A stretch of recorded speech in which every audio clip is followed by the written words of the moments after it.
What's going on, everybody? Welcome back to another episode of What the Game Means to Me. Of course, Hawks Fly Through edition. You see the guys that's on the screen, you know their face. Of course, I got my guys with me again today from the Hoop.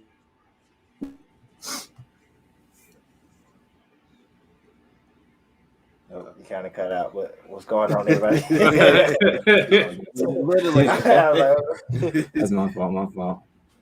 Good. And then, of course, my guy Brice as well. Brice 2K, how you doing, man? Hopefully, I'm not cutting it out anymore. Yeah, man, I'm good, man. I'm good. Another day back to be back on this show with the boys. Of course. Like I said, I promised you we'll start off the show on a positive note because I don't know how much of the show will be positive. But of course, gotta shout out our UGA Bulldogs. Brice, of course, is I think he's the only fan on the show of the Bulldogs. But of course, they took home a national championship last night. And me and Fresh and John, we rather them than Alabama. So definitely got to shout out UGA. Congrats to them. It was a good game overall, though. I'm an SEC guy. I'm a Florida fan, so I like SEC football overall. But the game was definitely a good game. Stetson Bennett stepped up big time. I owe him an apology. So many levels, so many times, each and every week. I kept saying JT Daniels would be their best shot, but he came through and he did it. But Brice, just talk a little bit about the game. What's it feel like to be a national champion? Yeah, it feels good, man. It feels good to be able to get the dub, get the chip. Long time coming, obviously 41 years, but that's what happens. Big Kirby then brought into recruits in. You see how dominant our defense is this year. Guys really stuck together. Even through the adversity, you lose the SEC championship game. I know a lot of people wrote us off after that. They said, well, they can't beat Alabama, so if they play them again, they'll lose again.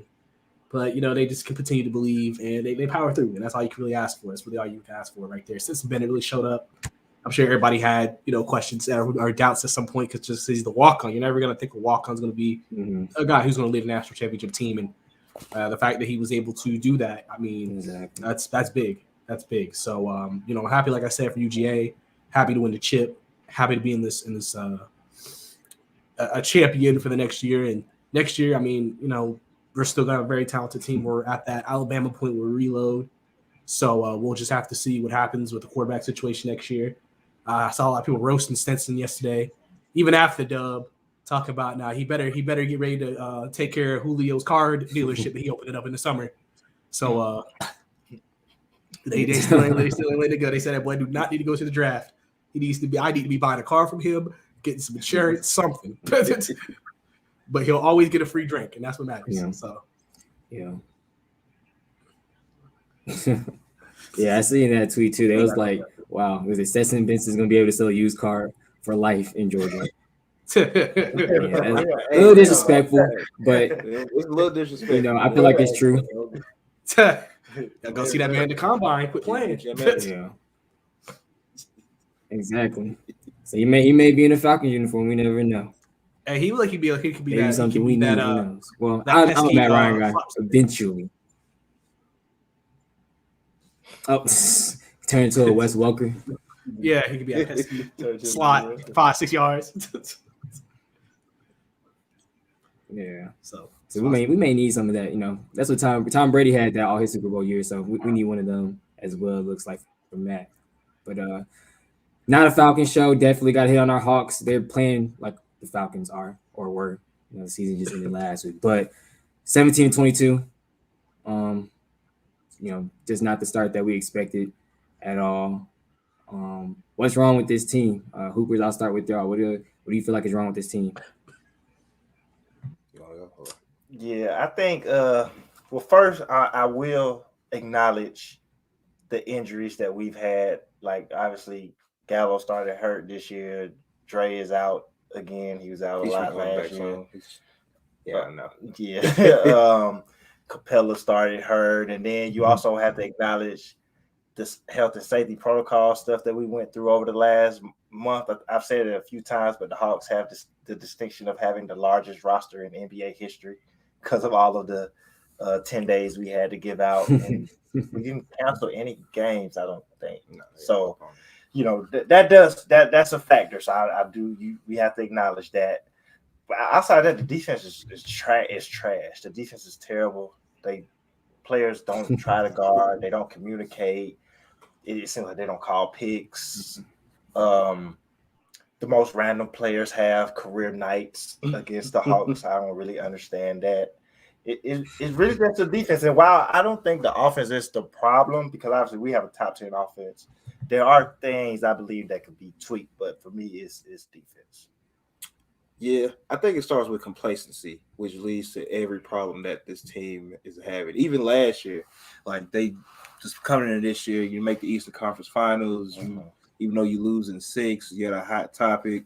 Nate gets a fresh extension, and it's like it all goes to the head. And we heard at the beginning of the season, the regular season is boring.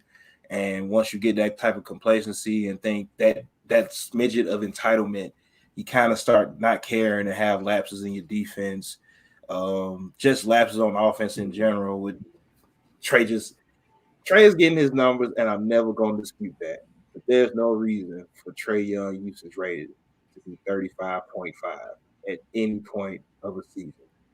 That lets you know that not necessarily he's trying to get his numbers and he's not concerned with the rest of his team, but he's trying to get his numbers because he's thinking that's going to help them get out of this whatever they're in right now, and it's just not working. And it's up to Nate, because it's a culture problem too, to get everybody out of it. Like, I don't know what's going to happen. They can't fire Nate. They just fired Lloyd Pierce last year.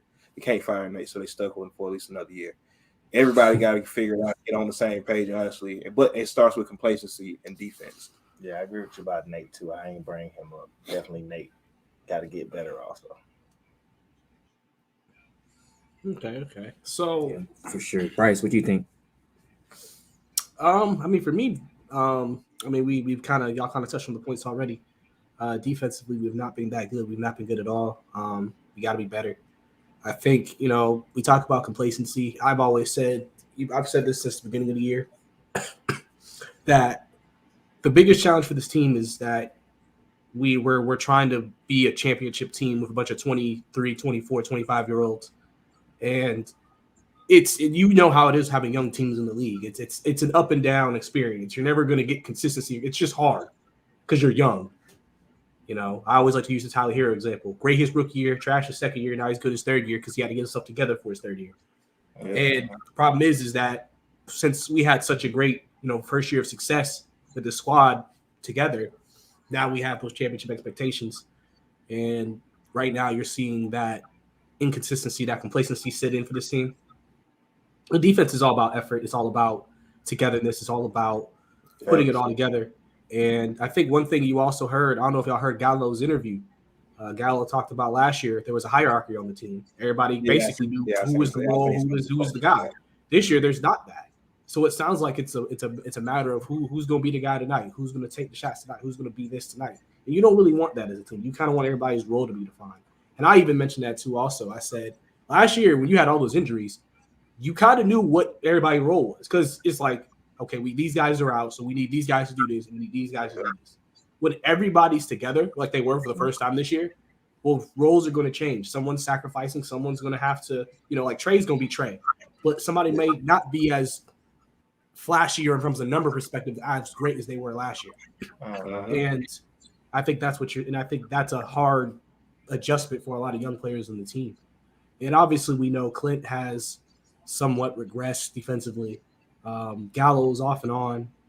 Lou is very off most nights. DeLon hasn't been as good as we expected him to be.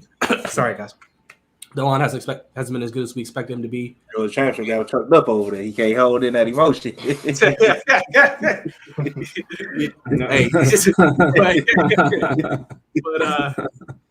Yeah, so it's tough. It's tough seeing him like this for sure. Because you just have so much expectation. So I'm not mad at Travis feeling like he has to make some changes. I'm not mad at it at all because the way it's looking, I mean, you gotta make a statement and make them know, like, listen, this is not going to be tolerated. And so we got to just see what happens. No, for sure, definitely. He definitely is going to have to start thinking about making changes. Yeah. So, very soon. Just not Nate. Just not the coach. You can't fire a coach the year after firing another coach. Just people calling for Nate's head. They said this coaching staff is incompetent.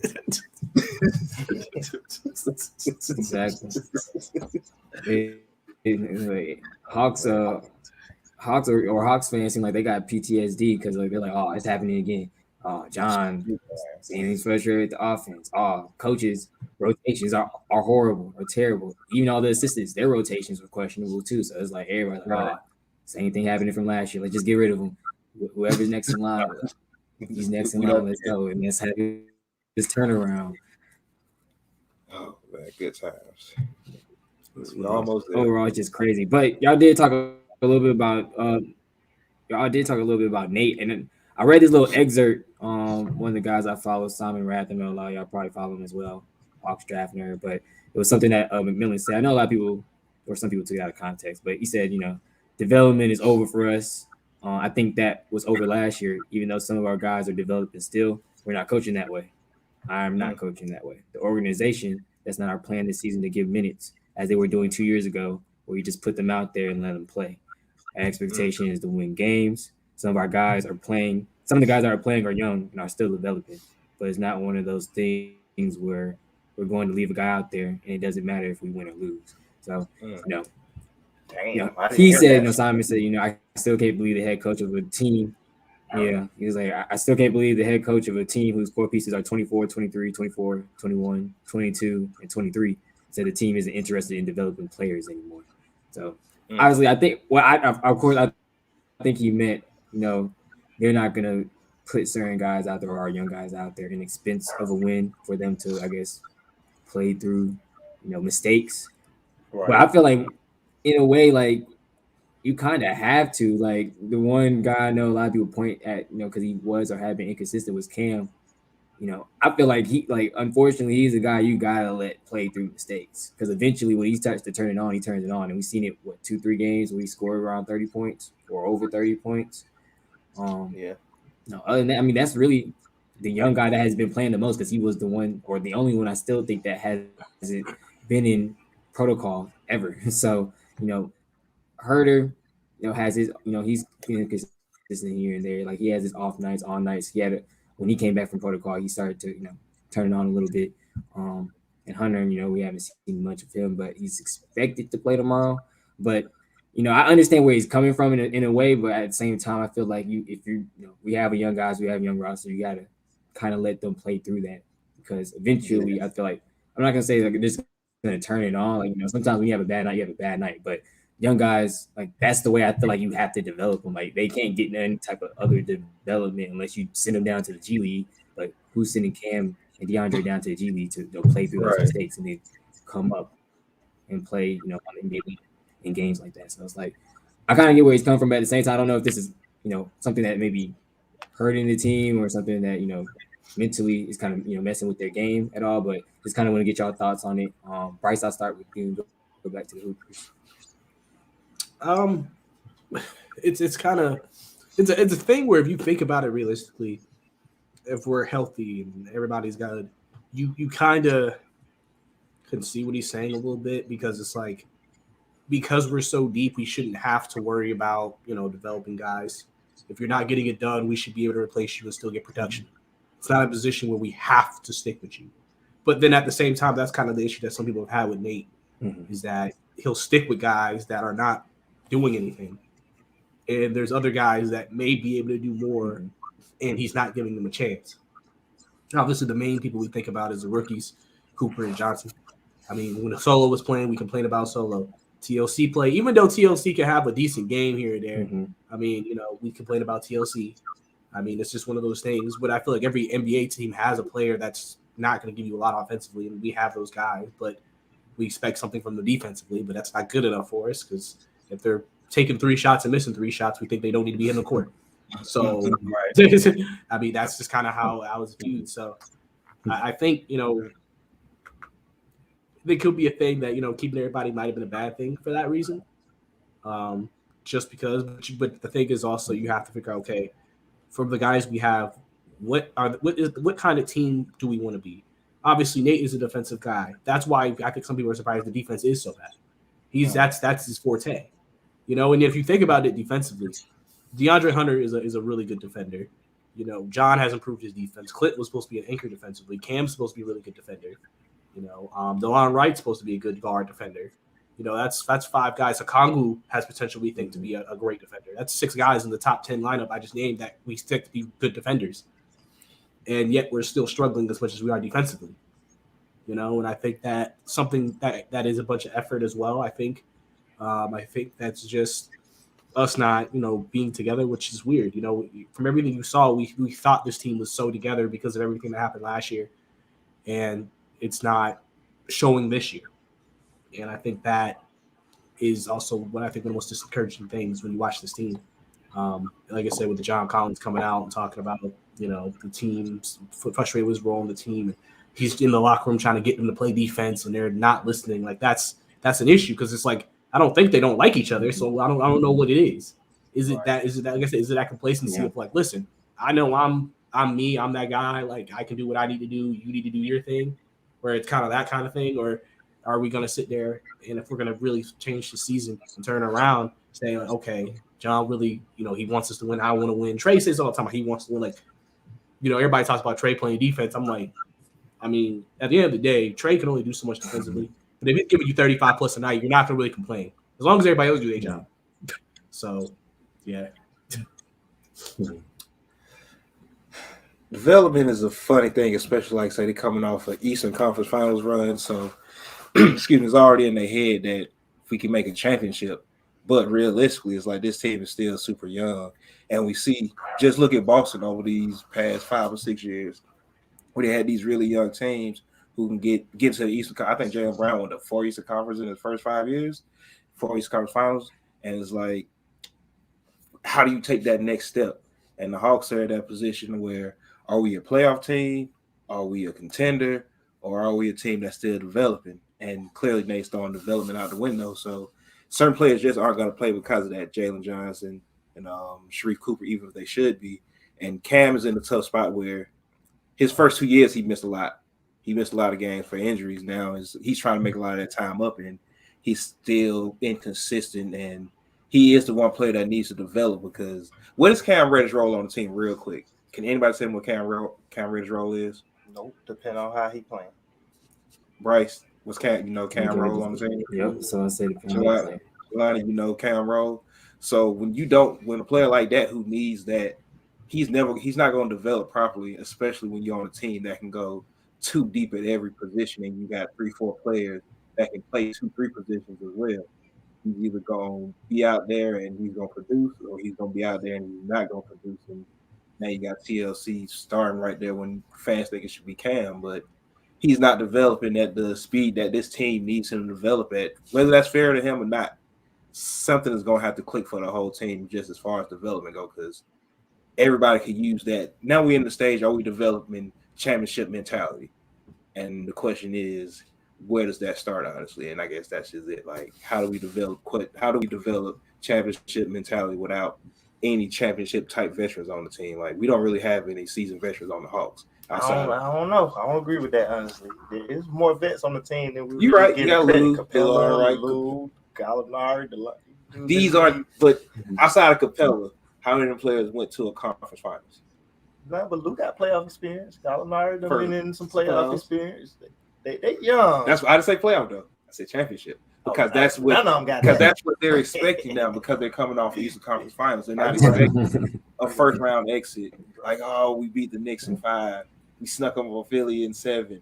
They're not expecting that. It's now we swept the first round. We won the second in 5 or 6. That's all right. Now it's a tough Eastern Conference, but we got past that. And I don't know if this team is right there yet mentally, especially mentally. Like, I don't know. Nah, I think like both of y'all, you and Brice, y'all both hit on, like, y'all hit it really kind of perfectly. What I hear from Nate is a few things, especially I didn't hear that quote initially, but for hearing what he said and just some things that Travis said, I hear a few things. They paid a lot of people to come back. Nate got paid, Clint got paid, Kevin got paid, John Collins got paid, Trey got paid. A lot of people got paid. Obviously, because they do have young players. So it is some development that has to go in there. But when I hear him say we're not developing, I think he's kind of saying not making the playoffs isn't okay. Even if you lose in the first round, not making the playoffs isn't okay. So, and that's like Nate get paid also. Yeah. Nate got paid. Make sure I said Nate got paid. I feel like he could be feeling some pressure because, like, all right, we got paid. Travis brought everybody back. He didn't make any big changes, and I honestly don't even expect them to go to the championship. But I think they expected them to be firmly in the playoffs, not in play-in territory. So, that's just where stuff kind of gets tough. Like I really think that they should have been playing Jalen Johnson a lot more. But we had a discussion about that, about how kind of the people in front of him haven't really been out. So that what makes it tough. I really see some minutes for Sharif, but Sharif's on a 2-way deal. I don't know how that works with him having to play there and playing for the team. But man, it's a lot. You do have to focus. The main thing has been Cam. I think coming to this year, honestly, they should have just decided to start Cam, because even if Cam isn't having the most explosive night offensively, when DeAndre Hunter's not on the floor, he's the best defensive player, wing defensive defender that we have. So at least you know he's gonna provide defense. He's gonna play hard. And you just keep building up the confidence. And so I don't think even if he's having a bad offensive night, he's so good defensively, he can't really hurt you. But that's a good question that you asked. Like, what is Cam's role?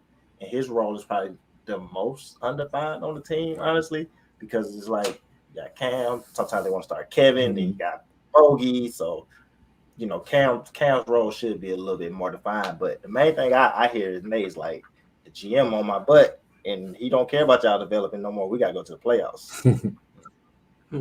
Facts. Yeah, that sounds all right. Yeah.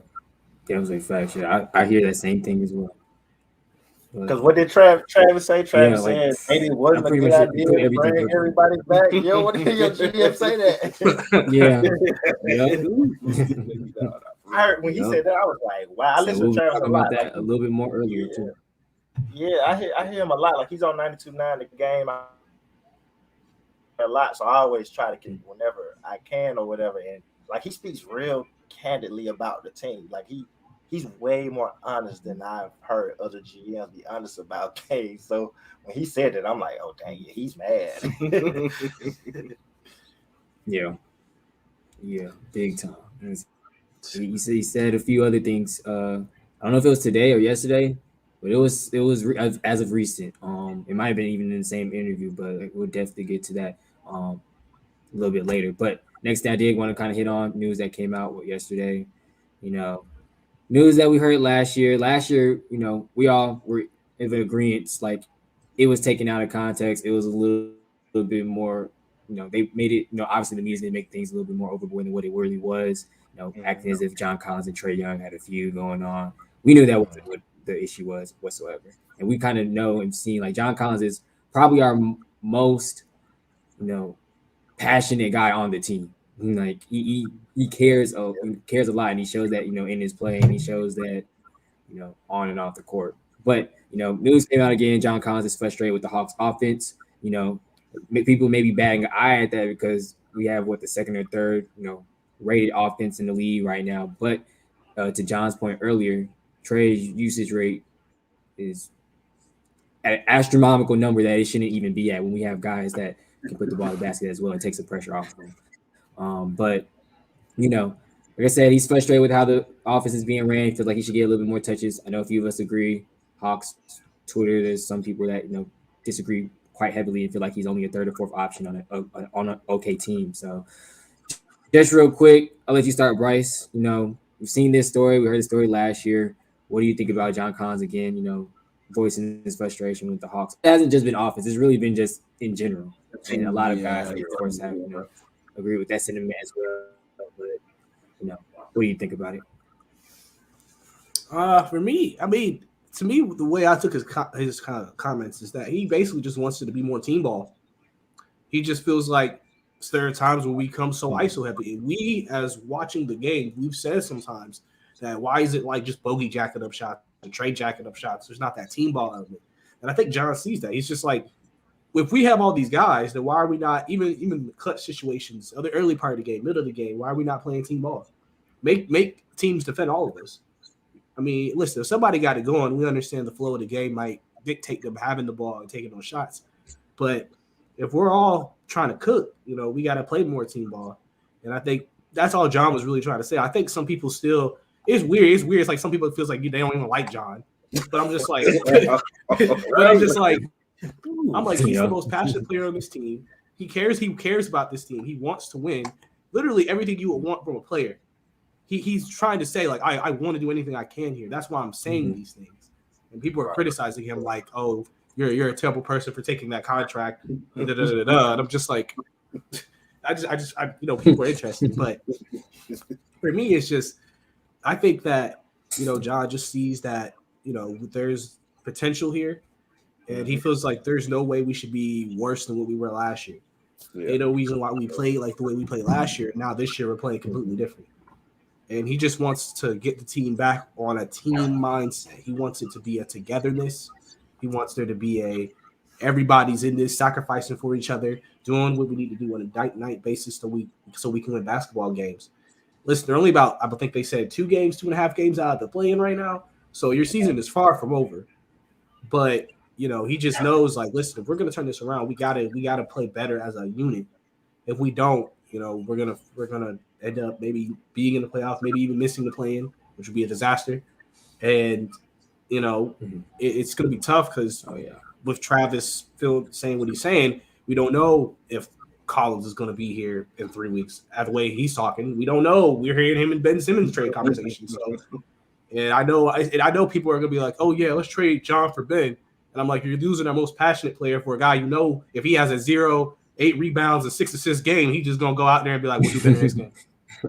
So, I mean, it's like, you got to be careful what you're asking for. You got to be careful what you're asking for. Yeah, I think it's funny if you hear John his actual comments where he said about caring.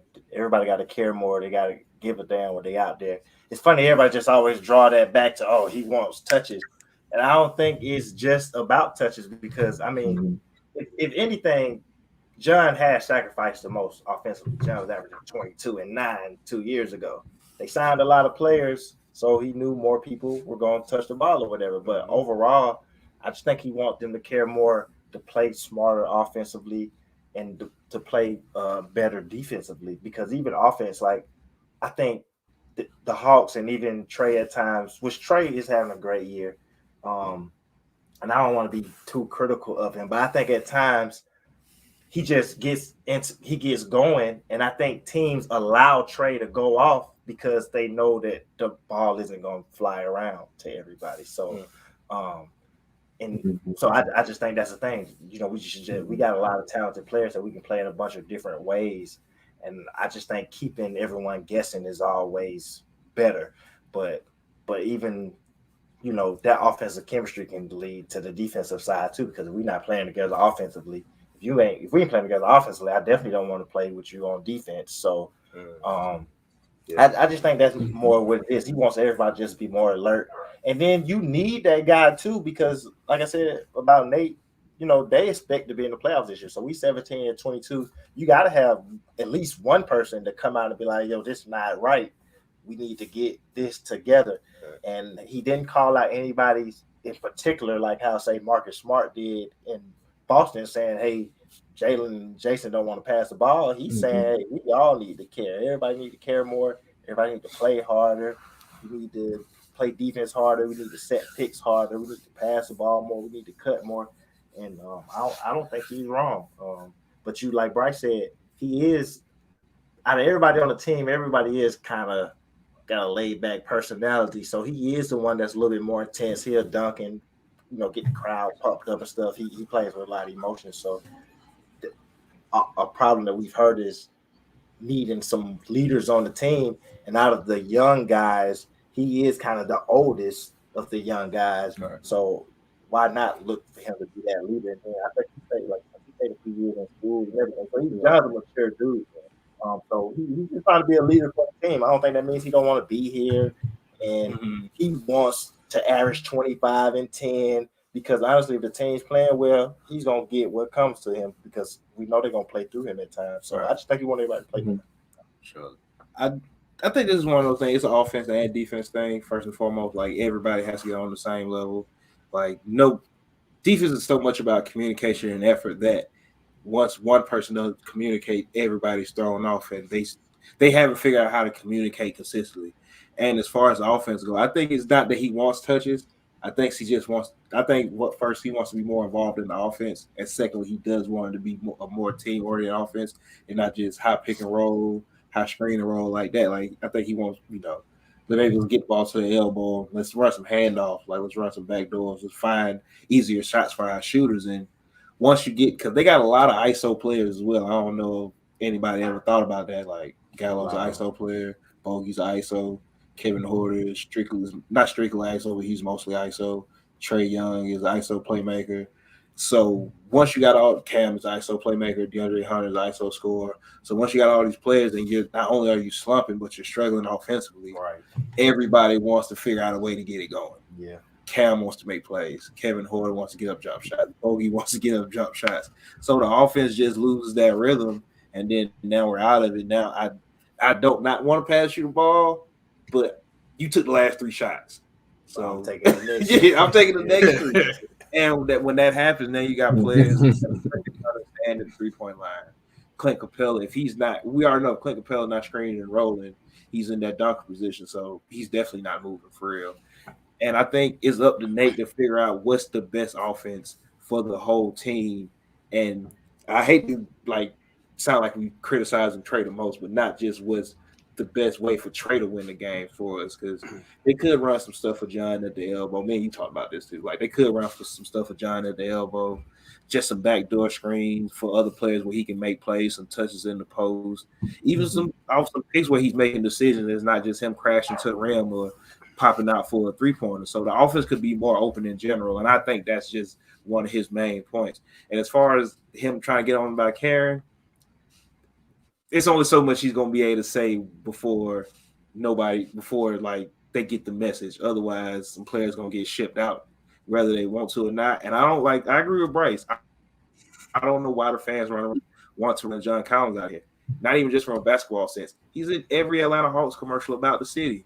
Like he's around the city. I've seen John Collins. Like he wants. Not only does he want to play for the Hawks, he wants to play for the Atlanta Hawks. He want to play in Atlanta, and you don't find young players like that for real. Like that's ready to commit to a team, regardless of what the struggles been early on. And that's not the type of play you want to run away, because he is our most passionate player as well. And Nate just need to figure out how to get everybody on the same page, and somebody's gonna have to accept John being the leader, and it might start with Trey. Honestly, I'm not saying Trey wouldn't be accepting of that, but I think if Trey shows that he's accepting of John, saying some of this stuff that makes everybody else on the team accepts it, and that's how you start to build some of that hierarchy and figure out some roles just from a leadership standpoint.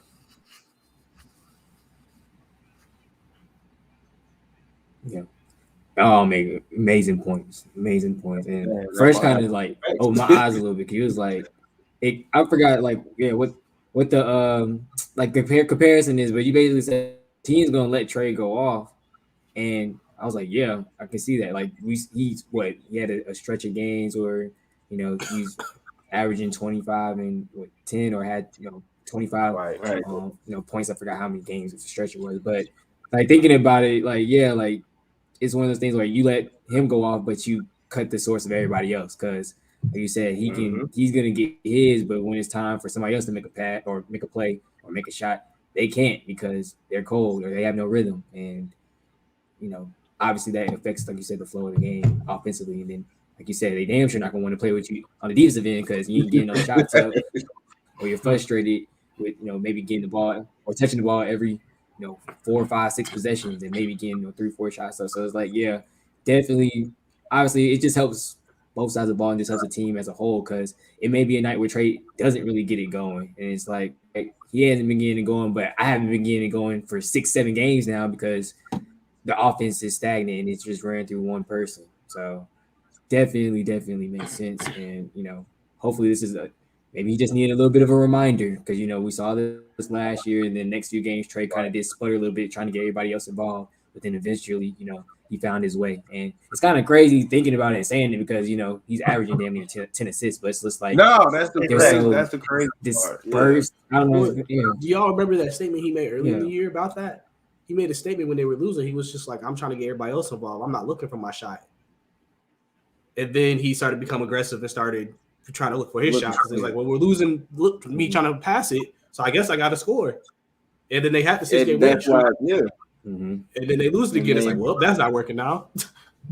Yeah, and I think that's where they're at. Every individual player is trying to figure out a way to get them out of the slump. But Trey has the ball in his hand so much that it eventually leads to let me kick it out if I don't have a bucket, and that's how we're gonna play. And that's not working right now, honestly. They gotta fix it. It's an easy fix, honestly. Right. And I don't say that to blame Trey either because I mean sometimes when they do give it to you, you're going. It just makes sense to go, but then when you look at it, it's like, dang, everybody else. Because we have a lot of conversation at the end of the night, and I'm like, dang, Trey took 10 more shots than everybody on the team, but he also has like 12 assists. So it's like, man, what is it? You know what I mean? So I'm not trying to blame him at all. I just want to say that for the record. I mean, defensively, if they improve defensively, a lot of this wouldn't be an issue too. I mean, remember the game against Portland where he scored 50 plus. Realistically, you feel like if we could get like 3 stops, we would have won that game. I mean, because we scored 130 overall, so other guys got their points, and Trey got his, and we just couldn't stop nobody. So I think sometimes that because I've always said with this team, offense isn't an issue. We can score points, like we'll be able to score. It's just we can't stop nobody. It won't make a difference. That's why I always say if we're talking about trading, we don't need a guy who can score. We don't need to me. I don't feel like we need Bringing a Bradley Beal. That's not fixing anything. Okay, we can score Bradley Beal and Trey. Okay, we did the same thing before. But are we improving defensively? Are we getting stops? Is something changed? If not, then it's not doing anything. Which is why, again, I think is why you hear Ben Simmons because elite defensive player, and that's what we need. That's fair. But he don't fix the team though. But I get what he does it. I get what you mean. I get what you're saying though. Yeah. Like, Definitely right. Yeah. And segue right into honestly the next thing that we're going to talk about, which is some of Slank's comments. I know a lot of us have already kind of point out some of the things that he said already on the radio show. One of the things that kind of has put a light bulb in my head. He compared what he may do at the trade deadline to what the Braves did at the trade deadline, which was make a lot of moves, bring in a lot of key hitters, key batters that can pretty much brought them to that championship. Like obviously Soler, Peterson, and I forget the other outfitter's name that they brought in, but they brought in those guys. Probably one of the best trade deadlines in MLB history. And he said he's looking to kind of do the same thing. Like he wants to make key trades or key moves to where it kind of catapults this team to newer heights and possibly a championship run. So that stuck out in my mind. Obviously, we already talked about him being upset about bringing everybody back. Maybe that was a mistake, and a few other things. But overall, we could talk about Slinks, him being upset. Some of the trade rumors. Brice just said it. A lot of people are wanting to bring in Ben Simmons now because defense is really our issue. But before I guess we get to some of our Hawks trade targets, who do you feel like is probably gone at this point? Brice, I'll start with you. I we kind of talked about it shortly yesterday. I think the veterans, some of the veterans, I think they might try to move Lou. DeLon potentially somebody they can move. I think Gallo will be in discussions. Bogey will be in discussions. Maybe even Clint. Because at the end of the day, they're all guys that you can accessibly move. Plus, if you were going to get let's just say hypothetically they make a trade for Ben, and then let's say they got Tobias too, because that's part of the package. You would have to throw those players in there to equal out contract wise, because they also are some of our higher paid players. I think those guys, Cam, it looks like it's weird with Cam because I feel like we've heard Cam Reddish trade rumors for the past year, but we never knew if Slink was really considering it or not. Because we're hearing, they'll trade Cam for a first round pick. You're like, well, what's the perk of getting a young player with the team where they are? But and he doesn't cost a lot, so trading him isn't going to free up cap. Right. So it was one of those things where now it's like, could Cam maybe be a key pog in the getting a very good player here? You know, could he be someone that they swap in a trade for a two-way guy? I mean, it's one of those things where I think like the guys I named in Cam would be most likely to me. I just feel like you wouldn't trade away John because he's the heart and soul. And so you trade him away, you better get a player who's also very highly passionate, or else you kind of don't have I mean, Trey's passionate, but he's passionate in a different way. Yeah, right. You know what I'm saying? So you're kind of losing that guy who's had fire in the locker room. So for me, I just think when you talk about guys like that, those are the guys I'm looking at right now is potentially more likely gone, or definitely going to be brought up in trade discussions as well. I think guys like Trey, I think Hunter's safe. I think people are talking about Kevin. I mean, I feel like if you're going to trade Bogey, you're not trading Kevin. If you trade Kevin, you're not trading Bogey. Since you're too deep in every position, you're not going to trade probably the other guy. That's why I said they trade Capella. You got Okongwu. It just kind of depends. Who is gone from the Hawks? I think if anybody, it's probably like say definitely the vets, Lou, DeLon Wright. I think Gallo and Bogey not having next year guaranteed on their contracts makes them the easiest to move because they were either gonna get moved this year or next year because like I said that final year isn't guaranteed as far as money wise, and I think that's the only way this because we got to get rid of having roster depth sounds great in September. When you get to January, you realize I don't need 11 players on my roster. I can play because there's going to be a lot of players getting each other away. And to Brice, I feel like Cam is going to be the starting point for a lot of things because he's such a young player with so much potential still that it's like you have to get like what do you want for him? You can get him, just include him with maybe a Clint, and that probably does get you Ben Simmons or I don't know who else they would be targeting right now, but I don't know who to say who's going to be on outside of the vets. Maybe Clint because I feel like Clint bogs his offense down sometimes because him and John are usually in the same spots, and that's one rolling and one diving, and sometimes they do it at the same time. So I feel like if they could maybe get Clint out the way for a Kongu, who maybe you can spread out to the corner or have him in that dunker spot more, so you can run more stuff with John. I don't know who's going to know, but Schlink is going to make some moves because this ain't it for him. He don't like this. He don't like this. Yeah, I definitely think he's gonna make some moves. I think most teams are gonna call for Cam, but I'm not so sure that Cam's getting traded. I don't think Cam's getting traded. I honestly don't think John's getting traded. We know Trey isn't getting traded, and I think Hunter, DeAndre. I think those are the only players I really think are traded. Yeah. But like you said, the vets because Gallo and Bogey are both on such good deals, and they help. Even though the Hawks are trying to compete too, they help teams that are trying to compete, or whatever. So I'm sure that they will want those players. Lou's definitely gone, and then he's gonna retire. He's not playing nowhere else. Lou's gonna retire before we remember he was gonna retire, and they kind of convinced him to play. Kind of had a little run in the playoffs, and then he came back. They said, "Man, the street closed." Further notice. Lou didn't play well with the Clippers last year. He hasn't been playing well this year. Yeah. Y'all heard that quote? Y'all heard the quote the coach said about why he didn't play last game? Out of respect for out of respect. Meaning he's out of rotation. We don't want you sitting on the bench with your jersey on. You can either come in street clothes or you can stay home. And if they trade him, he's gonna retire. I guarantee he's never gonna leave. He's not gonna leave the state of Georgia again. If Luke gets traded, he's literally not gonna show up for his not leaving the state of Georgia. So that may be the only thing that keeps him from getting traded is he's not gonna show up for the physical. I definitely think at that point. Right. I definitely think they're gonna see what they can get for Gallo, Bogey, and Capella. Though, even though they just signed Capella, his extension, the extension is not too bad to move or whatever. Okay, so those are the main pieces. How about Lou for cash considerations?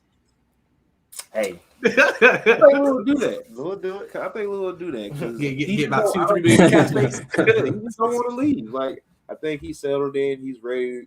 I think he's honestly ready to retire and do whatever he's gonna do for the city of North Gwinnett. And I mean, he almost didn't come back this year because he really has been thinking about retiring. I mean, he said it last year with the Clippers. He said if the Clippers trade him, he was gonna retire.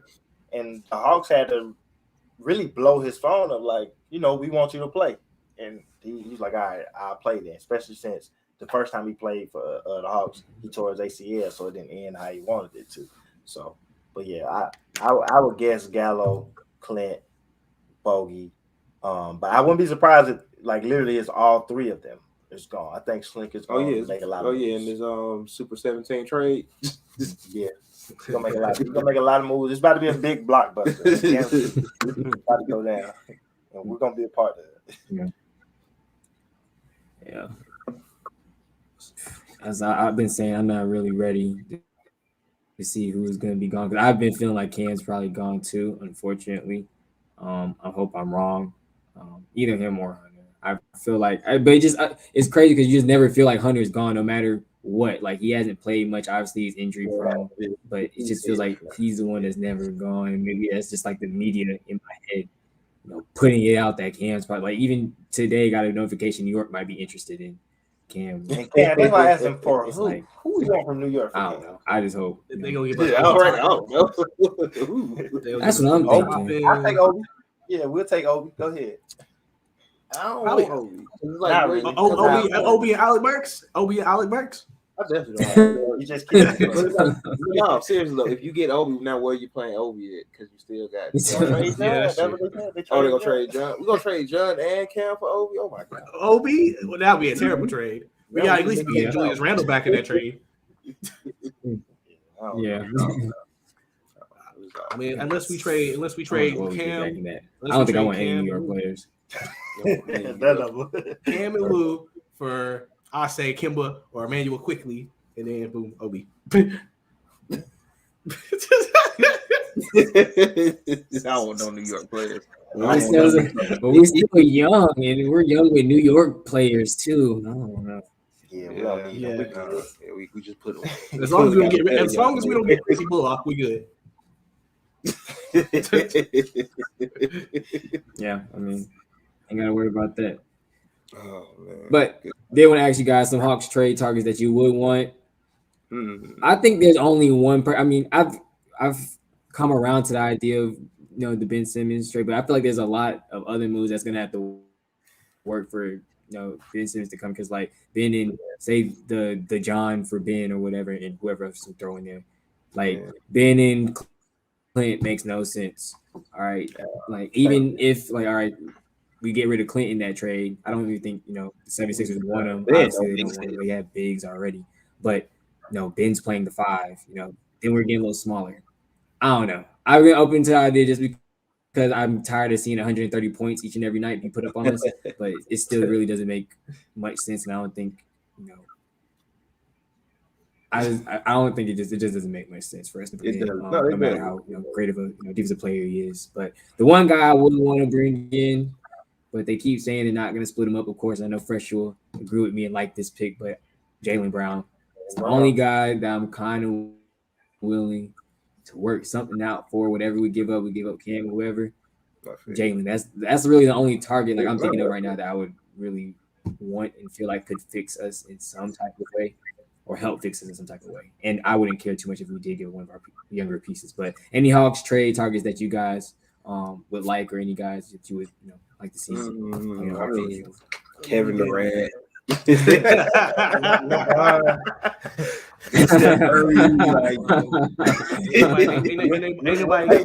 Kyrie, no mandates here. Come on, Kyrie. Ain't nobody got no. Nobody want Jeremy Grant. Nobody want Jeremy Grant. Kyrie for Trae Young straight up. I'm not mad at Jeremy Grant actually. I ain't mad at Jeremy Grant. Once again, who you trading for Jeremy? I'm saying if John Collins. Oh, if John Collins. If John Collins is in the deal, I prefer John, but if John Collins is in the deal, definitely Jeremy Grant. I don't know who I have as a trade target for the Hawks other than a defensive wing, and maybe another shooter. Like I don't know who exactly they should go after. Like say Ben Simmons next to Clint or John doesn't make sense. It sounds fun if you get rid of both of them and now it's Ben and Trae. So you got Ben, doing some pick and roll stuff with Trae, and you got to space the court because Trae is such a good shooter. But I don't know who the Hawks should go after. Like they should get rid of Solomon Hill. Let's do that first. I know we like him as a person because he's funny. He ain't even playing for the rest of the year. I mean, at that point, he's out of here. So it's like Still hurt. Yeah, Still but I hurts. said- It's Oh, still yeah.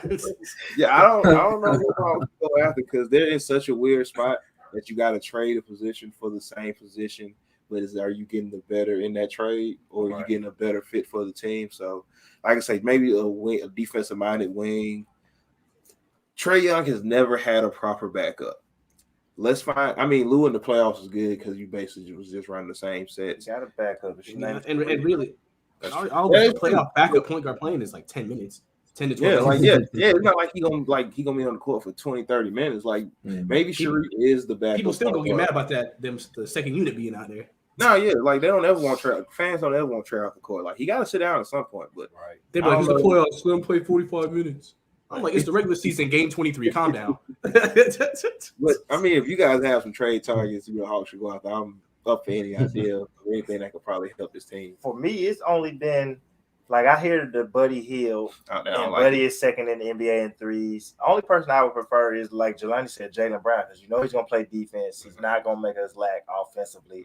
You definitely probably give up Cam in that deal because if I'm Boston, I'm not giving you Jaylen without Cam. No, for sure.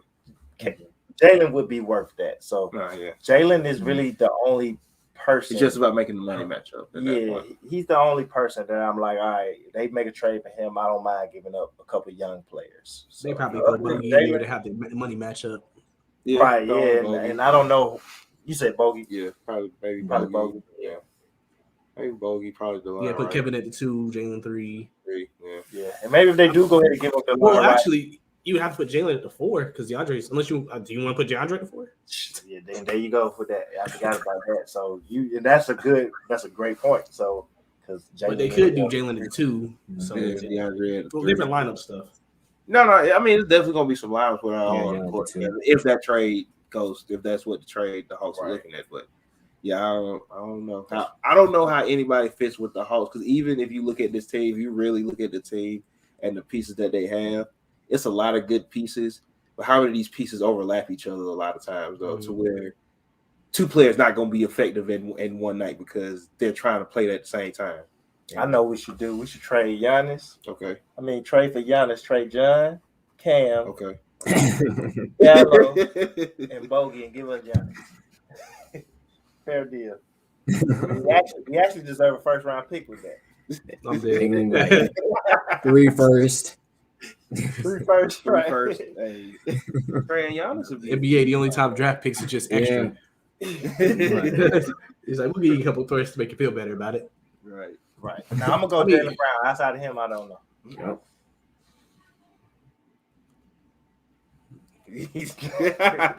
You gotta start throwing players out. Outside of Jaylen. Like one of y'all said earlier with Brad, like he doesn't necessarily help us defensively, so we don't really need.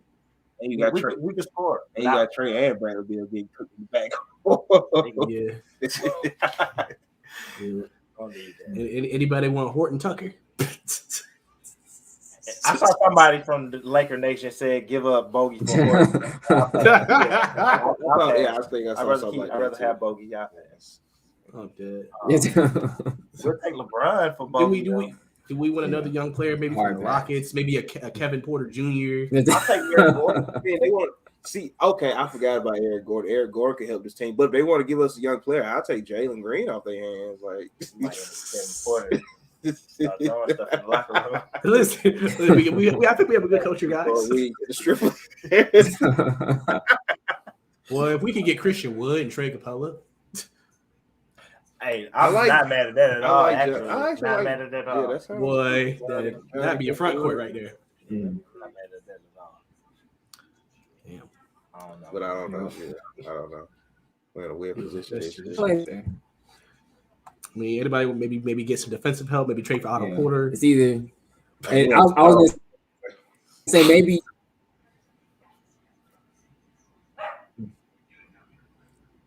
That wouldn't be too bad. I mean, I don't know, but everybody goes to Golden State and just plays better. He come here and he gonna be back to his I think it's Chicago days, whatever days. He's always been kind of a solid contributor. He had 12 games, some good defense, you know. He just looks better on Golden State when they look like they finna win a championship. Thanks. Do you think we should have went after Boogie when he was a free Championship, agent? yeah. Yes, we should have went after Boogie like 2 days ago before he signed with whoever he signed with. Yeah. I don't even know who he signed with anymore. But he went to the Nuggets. He went to the Nuggets. We should have signed Boogie. We could use Boogie more than the Nuggets can. And he'll stretch the floor because he can shoot. A solid little passer. Yeah, we couldn't use Boogie. Honestly, he playing with John or Clint because he's playing at the forward. Clint gonna be a rim protector now. Boy can't jump, but he can do everything else. Yeah, he can't. Yeah, exactly. So, I don't know who the Hawks. He basically Zach Randolph. Yeah, Exactly. yeah. That's how it works. Boy had that mid range though. Couldn't jump, but had the mid range. Yep. So I don't know. It's kind of what you said, John. It's like it's weird because we're like basically gonna have to trade position for position because we are too deep pretty much everywhere. But it's like, are we gonna get the better player out of that? But it's either that or Slink saying all this to straighten the team up, and he's saying you got 2-3 weeks, or if I don't see nothing in the next 2 weeks, 3, 4, 5, y'all probably gonna be gone. So it's like straighten up now, or you can straighten up on somebody else's team. I don't know. 2 weeks. But real quick, I guess. Yep, that's what I'm gonna say. We're gonna be straightened up on somebody else's team. But that's going. I guess we're gonna cross that bridge when we get there. It's I'm hoping it obviously works out for the better in our favor. Don't want any head scratching moves, but I've trusted Slink so far. I don't think he's made really any major mistakes, since being here. The one that I guess we can point to, or he's pointing to, is obviously this year right now. So, other than that, I think I trust him for whatever move he will make. But just real quick, like I said, they do have a game tomorrow. I believe they play the Bulls. DeAndre Hunter, I believe, is supposed to be back, possibly playing, and everyone else passed health and safety protocol. So really, we have a full squad now, including our head coach. So it really shouldn't be too many excuses. The conditioning thing here and there, but I feel like there really shouldn't be too many excuses. And it's obviously a good measuring test because we're playing the number 1 seed in the Eastern Conference. So got to come out and perform and put on a show. And like I said, calm Slink down a little bit. But what do you expect to see from the team moving forward, or what do you want to expect to see from the team moving forward? I know the number 1 thing everybody's about to say is defense, but anything else, or you can continue on the defensive end. What would you like to see from this team moving forward? I mean, with the team at full strength, man. Listen, if this is the last few weeks, man, they all gonna be together, bro. They gotta show out. They gotta make Travis listen. Don't trade me, Travis, or at least keep me. Right. So it is like the GM has made it clear. Players know, Trey know. Hey, the month I might not even be playing with these boys no more. So if we want to show that we aren't what we have been, or what the people have seen, let's ball now. Let's play now. Sure. So it's kind of a big put up or shut up moment for the team. Healthy, can't use injuries, can't use safety and protocol anymore. If you don't win, if you don't play better, if you don't win, you don't execute, then Travis is gonna be like, "Yep, all right, let me get on the phone and make some trades." So this is gonna be a very trying time for a lot of Hawks fans. We're gonna be every rumor we're gonna just grasp onto at all times because we're trying to figure out what's going on, who's getting what, who's struggling. You're gonna see plenty of people. Somebody miss a shot, trade him. So we're gonna be. I know we forgot. People are calling for TLC to get traded to. They want TLC head, but so that's kind of where we sit right now. Yeah, Travis Slink, he looking like LeBron James right now. I'm trading you.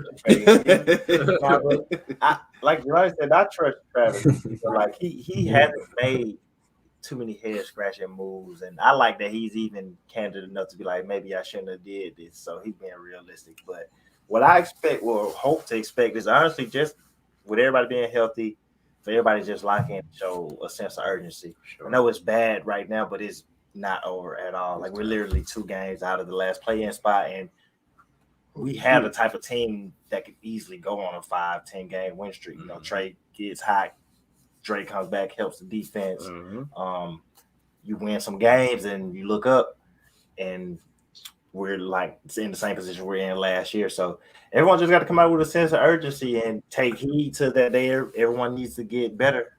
Everyone up and down, from the coaching staff to the players. Like Nate says that we're not in develop mode. Well, he needs to, hit some rotations that stick.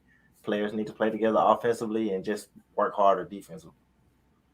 I definitely agree with that. I just hope to see some more team effort on offense and defense. Like, I hope they start communicating. Let's move the ball around. And like I said, let's just hope Nate, with everybody being back, because I think we're taking the rotation things for granted because he hasn't had everybody there, honestly, since the first that's a fact too. 2-3 weeks. So you just figure out who sticks. Yeah, you just trying to figure out who sticks and who works together. And even losing somebody like Solomon Hill kind of even throws your rotational plans into disarray, because at some point, if DeAndre Hunter's out, I'm going to have to depend on Solo a little more. So maybe getting everybody back and getting everybody conditioned and whatnot out of health and safety protocols, and just getting DeAndre Hunter back from a regular injury, the rotation gets fixed that way. And now we can start getting some more consistent play and some more defined roles and just better team. What's the word? Synergy. I guess I'm going to go with right there, because they could use that right now. They could just use some good momentum to pick up some wins before All-Star break. And hopefully Trey can be an All-Star that way, and we don't have to Trey won't be an All-Star again this year. I hate to tell y'all. I'm sorry. It's about to be a lot of outrage. I don't think he's going to make it this year. No. He didn't make it last year. If you don't make starters, coaches don't think he'll make it? I don't think he's going to make it. Especially if they don't start winning. If the Hogs are still in 12th place when the coaches vote, Trey is not going to make the All-Star team. That's why he didn't make it last year. No, I'm fact. He's averaging 28 and 9. So, but we seen Devin Booker not make it when he averaged 27 because the Suns were terrible. So if they're sitting in 12th place, he's not going to make the All-Star team. And it's gonna be, people going to be upset. It's going to be bad. That's 2 years in a row he don't make it. He was a starter 3 years ago. Now you're not making the All-Star games. Yeah, he's gonna be pissed, and that affect his supermax, because if he don't make the All-Star game, he ain't gonna make All NBA. So that's you go from 220 to 170. Now you playing with my money, Smokey. Oh yeah, Trey gonna be mad. I think they get it together. I think they get it together to make the All-Star team, though. All that is based around them not winning. No, yeah, for sure. That's definitely all we have to literally do is get in play-in position and Trey.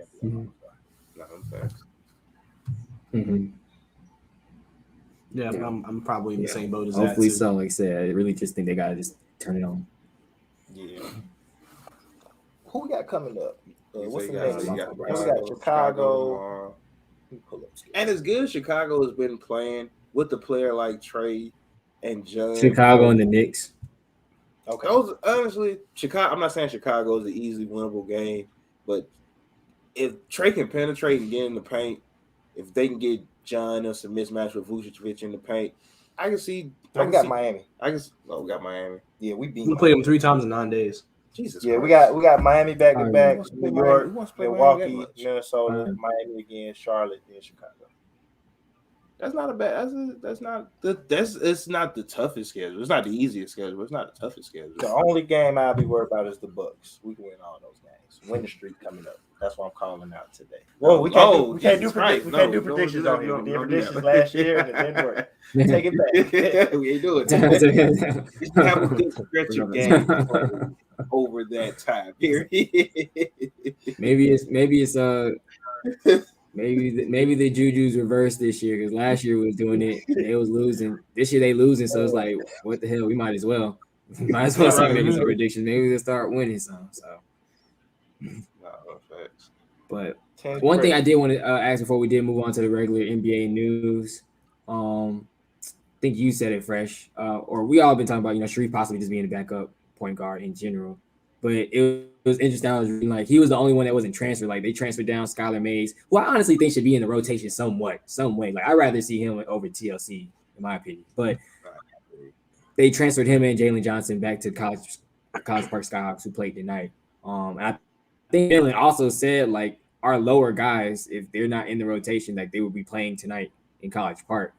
And I'm like, who would he be talking about? Obviously, besides the ones that already do. So I don't know who specifically would have went down there. I don't know if Gorgie Dang went down or whatever, but 40 piece for the that was just something interesting. But I think, yeah, Tariq was on the injury report what I seen today, and he didn't get transferred down. So I'm like, are we going to see a sighting of him? Maybe possibly tomorrow against a shorthanded Heat squad, because I keep forgetting. I keep saying Chicago. We're playing the Heat. So I'm just thinking about that. I don't know.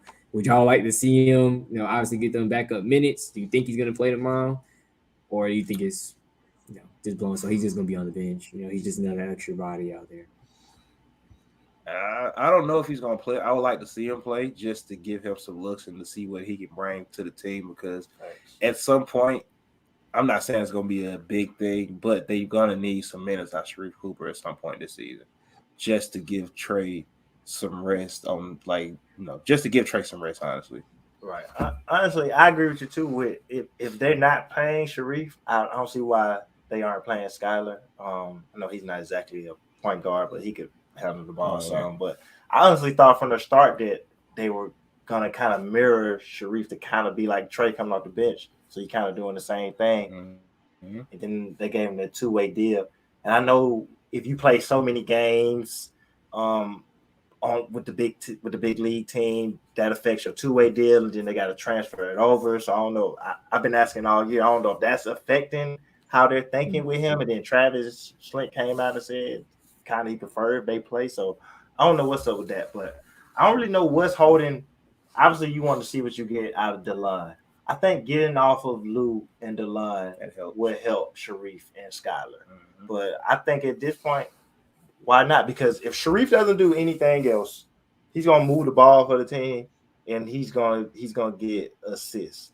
You just gotta monitor make sure his turnovers don't get out of hand because he's a young player, so he's gonna turn it over some, and that he's shooting the ball. But he's been shooting pretty good, and that was probably the biggest question mark about Sharife, other than his height. I mean, we all know he's a small player, but people just wonder because he shoot the ball. But he's such a smart player. He takes smart shots, so that.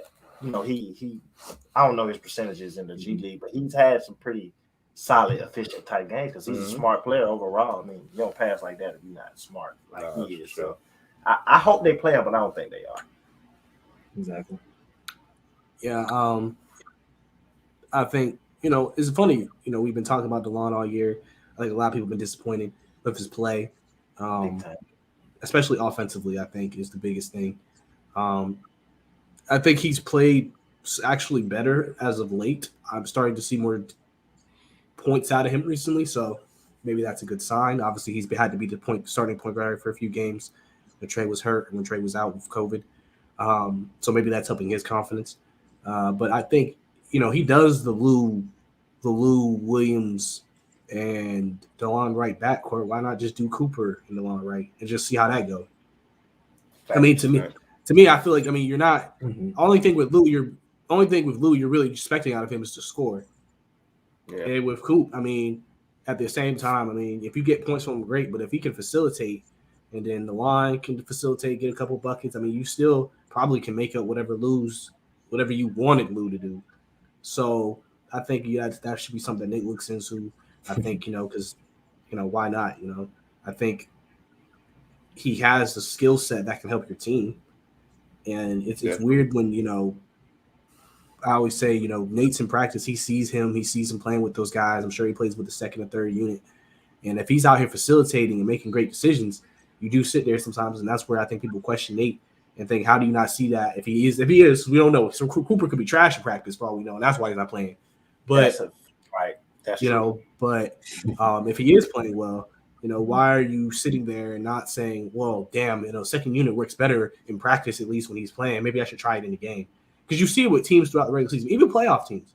They'll sometimes throw a guy in there and just be like, listen, if he could do something for us. Because every team always has that one position on the bench or two positions on the bench that's kind of up from the air. Like, we'll have a guy there, but we'll have some guys play throughout the year in that spot, and then we'll see who makes it by playoff. So maybe that's something right now. Obviously, if DeLon played better to start the year, we wouldn't really be maybe talking about it too much because it's like, well, if DeLon's playing well, it's like, well, he's third string point. Like, he's not getting any minutes regardless. But there were times where he even trusted Brandon Goodwin last year, so I don't see why he can't trust Sharife Cooper. Facts. That is a fact. Yeah, exactly. But real quick, appreciate y'all for talking about, coming on and talking about the Hawks. Definitely it was a debriefing session. I think that we needed. We haven't done one of these in a long time. Get that And I guess recession. obviously It's for great. good reason because we haven't really had much to talk about. But I had to move on to some NBA news. We'll talk about some other teams real quick, some other players that returned. I'm sure a lot of us were excited to see. Clay and Kyrie, came back within the past, week and a half. Clay would play 2 days ago, I want to say. I know he played tonight too, but I think two Sunday, days yeah. ago, got up 18 shots in 20 minutes.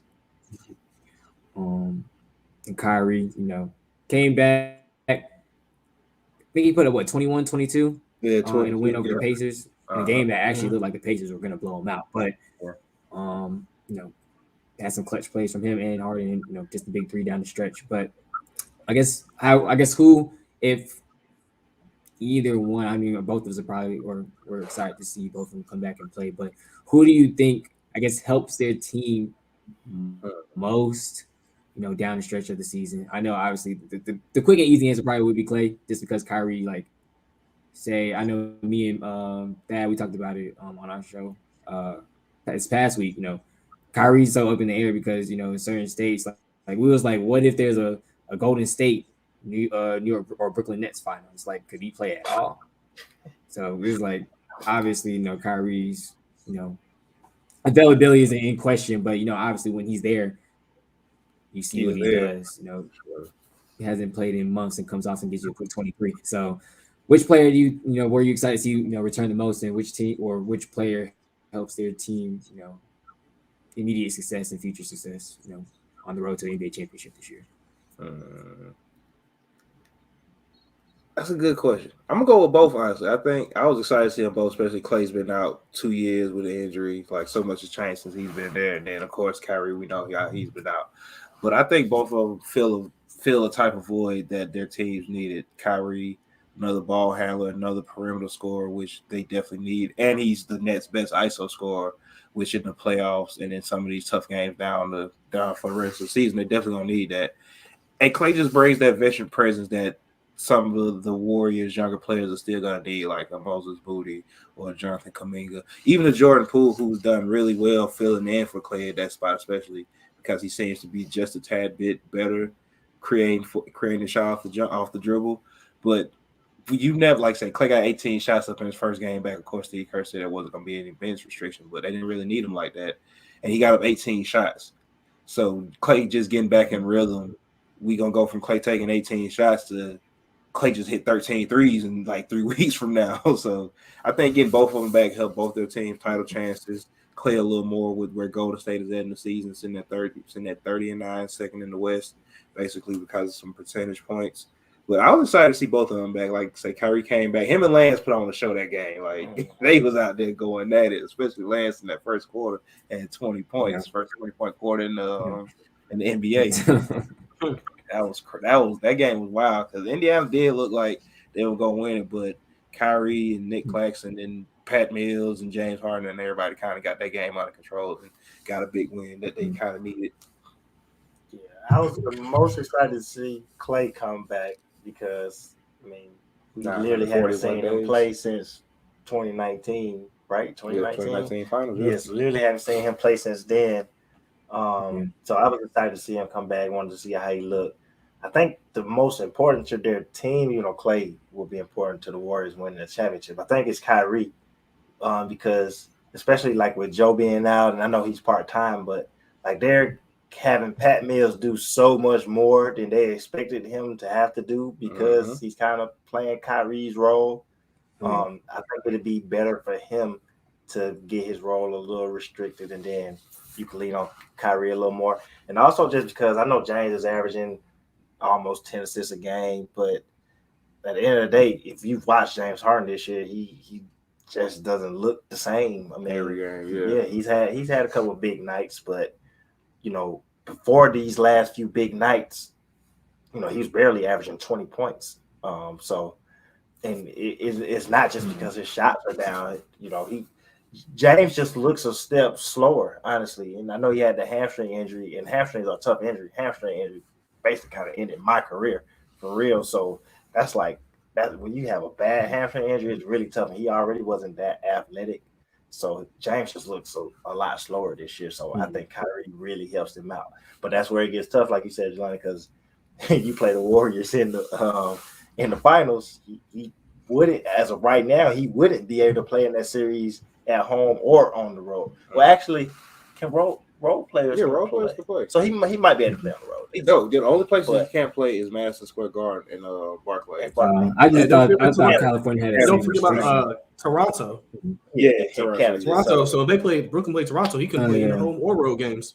Right, yeah, in that playoff series. So that'd be tough too. So that's where the stuff gets tough for him. But the Nets, like, I don't think I think they have Kevin Durant and they got James, and then everybody else is just like, all right, we'll see what he give us tonight. Even though Pat Mills has been good too, but everybody else and Nick Claxton has come along recently, but they're literally trying to find out who else they could play on that team. Like they were starting David Duke for a couple of days, and they started Brembry for a little while, so they need Kyrie on that team.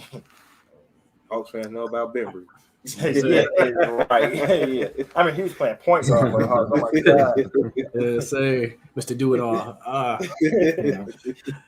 But for me, I'm excited. I guess I'm excited for both, really. I think it's about to pick one Clay, just because he hasn't played for so long, and just seeing him back, people consider him the second greatest 3-point shooter of all times, and that's why I understand why he may feel like, well, I'm the second 3-point greatest shooter of all time. Why am I not in the top 75? But that's a different conversation. But and now with this Warriors team now, I mean, they were already loaded, and now Clay come back, Jordan Poole, Gary Payton, Otto Porter, Andrew Wiggins, James Wiseman coming back. Like, dang, that's okay. Golden State just stacked. Yeah. So, I mean, do we see another run from Golden State? Maybe 1 or 2 more years, the championships and finals appearances. I mean, possible. Maybe, man. But I mean, because maybe you could say Golden State's been humbled for a couple of years now, so maybe they can get back to that scene. But I'm excited for Clay. Just headband, shooting threes. Headband Clay. Yes, sir. That's how you know he's ready to hoop. So and he caught a body first game, first play. And he was supposed to pass that. He wasn't even supposed to take that. He saw the rim. Yeah, Steve Kerr said he ran that for Clay to pass the ball. He saw the rim. He said, I got to show him I'm back. No, man. Shout out to Clay. Back for real. Yeah, definitely. And as before we head out, and I'll let you guys, of course, plug in your shows and everything. Appreciate y'all for sure for coming on, talking Hawks, of course. Sorry, I put up the wrong thing. We'll get to All-Star voting, probably a different one when it gets closer to that time. But just real quick, early MVPs, whoever you feel like may be the MVP of this year, as of right now, your feelings and how teams and players have played. So your MVP for this year, and then of course plug your show and everything. MVP for this year, as of right now, Kevin Durant. No, my bad, DeMar DeRozan. My MVP has been because I'm really kind of looking at it now, so the race is getting tight now. Still a long way to go, but I got KD so far, honestly. Got KD averaging 30. Because he's been under 30 last few games. So he's a little under 30 now. Super efficient. The Nets really, I mean, he's playing 40 minutes every night, which I love, and he wants to play 40 minutes, which I love also. If I die, I die. That's what he said. He said, "Let me die out there." So I like that he want to play those minutes. Like, you miss a whole year of playing. I can see why he want to be on the court or whatever. And I just don't think, I don't think the Nets are that good. Honestly, I think he's really good, and that just puts him over the top. So, I got KD so far. But as far as plugging the show, you can find us on what's the Twitter? At Hoopers Pod on Twitter. We do the Hoopers Run. We used to do it on Fridays. Now we switched it to Wednesdays, so you can catch us tomorrow. We're going at 12 tomorrow. 12 o'clock on Wednesdays for the Hoopers afternoon runs. Every Monday, you can find us on the Nothing But Net channel through the Dash Radio app, 3 p.m. for the off the ball Mondays. Catch us at 3 o'clock to close out the day. And also on Wednesday, on the halftime app, we do the Hoopers Room at 6 o'clock. Yes, sir. Me, I probably gotta go with KD too. He's really carried the team. I mean, even when they had COVID protocol, he was the only guy playing, dropping 40, leading them to victories. I mean, he's just been incredible. I mean, so I just think it's hard not to say it's KD. Some people were saying why not Giannis, but I think that might also be voters fatigue. And it's like when you like Giannis and you drop 28 and 15 every year, it's just like, okay, after a while I don't care. So yeah, KD I think right now is definitely my favorite right now and everything. But if you wanna follow me on Twitter at Brice_2K, or you catch my shows, Atlanta Hawks, Atlanta Falcons fan shows, catch on my YouTube, or go to my website at Brice2ksports.com as well if you want to see articles I've written about both teams also.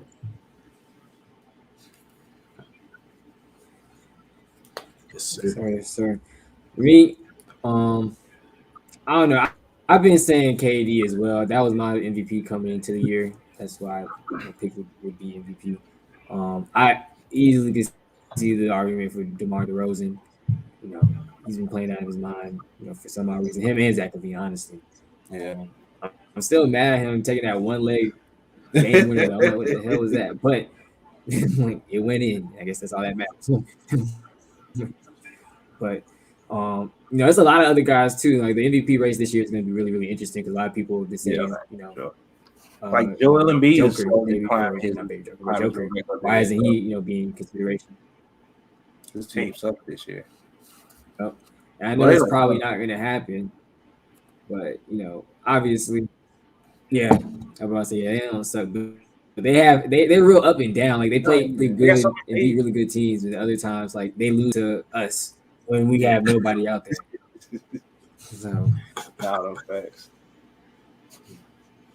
so it's just real up and down with them. But it's gonna be real interesting. I don't think LeBron's gonna get any consideration, but LeBron's really the only reason they won those 4 or 5 games in a row. Like he's you know scoring 30 points, you know, a night at 37. But you know, because I don't think you know he's really gonna get much consideration. I don't know where he is in the MVP power rankings, but you know, a lot of people have just credit you know Joker for them being the only reason that they're at the 5th seed. You know, with all the injuries that they're sustaining, obviously Jamal Murray's not back either. So, you know, I don't know. This is gonna be really interesting. There's a lot of you know basketball just at its best. It's probably ever been. Like it's so much talent across the league. So many guys doing so many amazing things for their teams. It's good. It's just a joy to see. But I'm still gonna go with KD as well. Looks like John got outvoted on this one, 3-1. But you know, DeMar is the MVP at the end of the year. Man.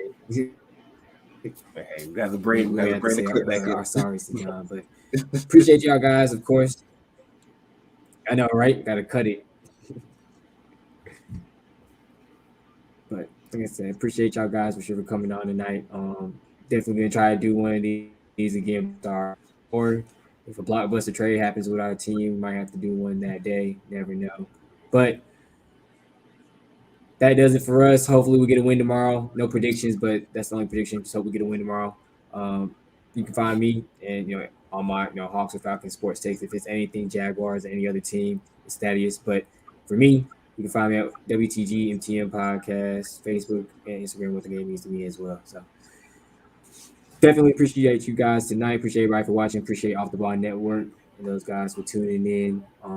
Definitely check out OTBN Substack. For everybody's articles on the draft, on players, and Kenneth, he drops some pretty good sports betting as well. You know, he's won a lot of money. I think he won $700 this morning. So definitely check that out. Bet whatever he says, and you should win some money too. But that does it for us tonight. Appreciate everybody, and we'll see y'all next time. Have a good one, and go Hogs.